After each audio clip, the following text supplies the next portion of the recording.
Bu dərsimizdə biz Power BI Desktop-a müəyyən bir veb saytdan dataları çəkərək həmin datalar üzərində müxtəlif işlər görəcəyik. Biz bu işləri Power Query editor vasitəsilə həyata keçirəcəyik. İlk növbədə Home tabındakı Get Data hissəsinə klik edirik. Buradan isə webi seçirik. Gördüyünüz kimi bu pəncərə bizdən bir URL istəyir. Sonra Google Chrome-a daxil olaq. Bu gördüyünüz sayt Dünya Bankının rəsmi saytıdır. Bu cədvəl isə müxtəlif illər arasında ölkələrin ümumdaxili məhsulları ilə bağlı olan dataları özündə ehtiva edir. İlk növbədə saytın linkini Ctrl+C vasitəsilə kopyalayırıq. Sonra Power BI Desktop-a daxil oluruq, Ctrl+V deyirik və OK klik edirik. Hal-hazırda Power BI Desktop-la həmin sayt arasında əlaqə yaranmış olacaq. Gördüyünüz kimi Navigator pəncərəsi açıldı və burada iki cədvəl qarşımıza çıxır. Bu cədvəllər ikisi də bir-birinə eyni olduğu üçün birinci cədvəli klik edirik. Avtomatik olaraq aşağıda Load və Transform Data düymələri aktivləşmiş oldu. Transform Data klik edərək Power Query editora daxil olacaq. Hal-hazırda sorğular yüklənir və qarşımıza Power Query editor çıxmış olur. İlk öncə onu qeyd edim ki, bu göstərilənlər bir təqdimat məqsədi ilədir. Yəni biz bu kurs boyunca bütün hissələrə daha geniş şəkildə toxunacaq. Hazırda burada gördüklərimizlə bağlı sürətli bir giriş edək. Mərkəzdə veb saytdan əldə etdiyimiz məlumatları görürsünüz. Sola diqqət yetirsək, Queries, yəni sorğuları burada tapa bilərik. Sağ hissədə isə Applied Steps, yəni tətbiq edilən addımlar bölməsi var. Bu hissədə məlumatlar üzərində edəcəyimiz bütün dəyişikliklər öz əksini tapacaqdır. Gördüyünüz 3 addım isə Power BI Desktop tərəfindən avtomatik tətbiq olunur. Yuxarı hissədə lenta üzərində müxtəlif tablarımız vardır. Bu tablar vasitəsilə məlumatlar üzərində bir çox işlər görəcəyik. Bəs biz bu məlumatlarla nə kimi işlər görməliyik? Bizim əsas məqsədimiz təmiz və hazır bir datasetə, yəni məlumat dəstinə sahib olmaqdır. Sonraki mərhələdə isə həmin datalardan istifadə edərək müxtəlif vizualizasiyalar yaradacaq. Datasetə nəzər salaq. Gördüyünüz kimi sütun adları ilə bağlı müəyyən problemimiz var. Bu datasetdə sütunların sayı da olduqca çoxdur. Sütun adları isə datasetə uyğun deyil.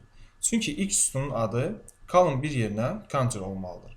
Təbii ki, biz sütun başlıqlarını klik edib onların adını dəyişə bilərik. Lakin daha da yaxşı bir yol var. İlk sətri sütun başlığı kimi istifadə etmək üçün Home tabında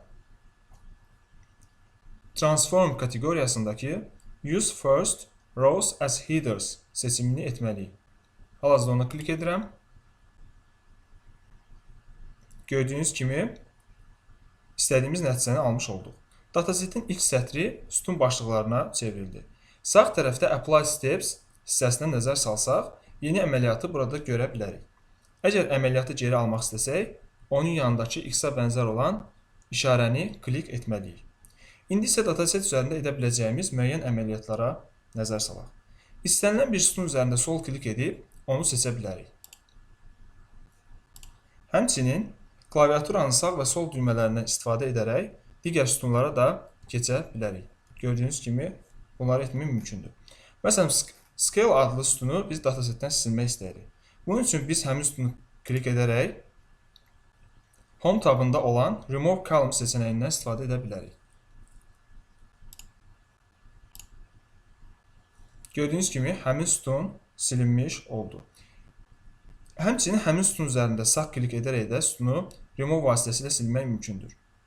Məsələn, eyni metodla Units və Country Sales adlı sütunları da silə bilərik. Sağ klik edirik və buradan Remove klik edirik. Gördüyünüz kimi həmin sütunlar silinmiş oldu. Bu əməliyyatlardan sonra dataset bir qədər də yaxşılaşmış oldu. Lakin məlumatların strukturu üzərində bir qədər də çalışsaq daha məqsədə uyğun olacaq. Yəni 2012-ci ildən 2021-ci ilə qədər olan ümumdaxili məhsul əmsalları ayrı-ayrı sütunlarda qarşımıza çıxmışdır. Mən kursoru sağa çəkirəm və gördüyünüz kimi çoxlu sayda sütun var əlimizdə. Lakin çoxlu sayda sütunun yerinə il və ümumdaxili məhsul adlı iki sütunumuz olsa daha məqsədə uyğun olacaq. Yəni edəcəyimiz əməliyyatla bu dataları iki sütunda cəmləyə bilərik. Bunun üçün ilk növbədə 2012 adlı sütunu klik edirik. Sonra isə sonuncu sütuna, yəni 2021 adlı sütuna klik edirik. Lakin klik etməzdən öncə Shift-i sıxmalıyıq. Gördüyünüz kimi həmin sütunu seçməzdən öncə Shift-i sıxmalıyıq. Və sonra 2021 adlı sütuna klik edirik. Gördüyünüz kimi bütün sütunlar, yəni 2012 və 2021 arası olan sütunlar hamısı seçilmiş oldu. Artıq onları iki yeni sütunla əvəz edə bilərik. Transform tabına daxil oluruq və buradan isə Unpivot Columns seçənəyini klik edirik. Gördüyünüz kimi Attribute and Value adlı iki sütun qarşımıza çıxmış oldu. Həmin dəyərlər və illər təbii ki silinməyib, sadəcə hər ilin qarşısına öz dəyəri yazılmış oldu. Attribute adlı sütunu year adı ilə dəyişə bilərik. Sütun adına 2 dəfə klik edirik və year yazırıq. Value adlı sütunu da həmçinin GDP, yəni ümumdaxili məhsul adı ilə dəyişə bilərik.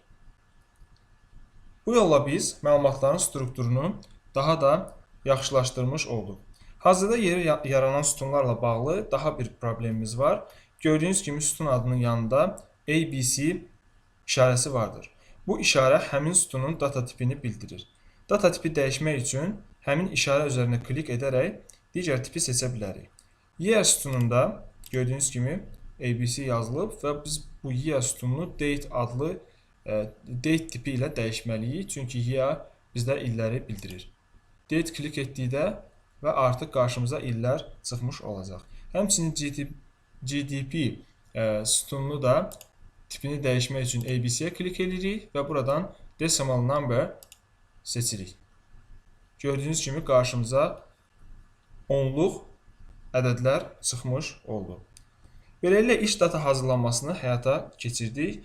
Bu dataları data modelinə yükləmək üçün Home tabında Close and Apply düyməsini seçməliyik. Ona klik edirəm. Hazırladığımız datalar data modelimizə yüklənəcək və biz artıq həmin datalar üzərində müxtəlif vizualizasiya işləri apara biləcəyik.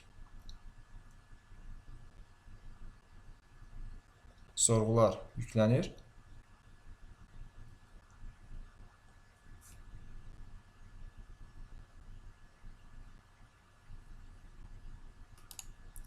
Gördüyünüz kimi fayl hissəsində bizim həmin cədvəlimiz yüklənmiş oldu. Növbəti dərsdə görüşənədək.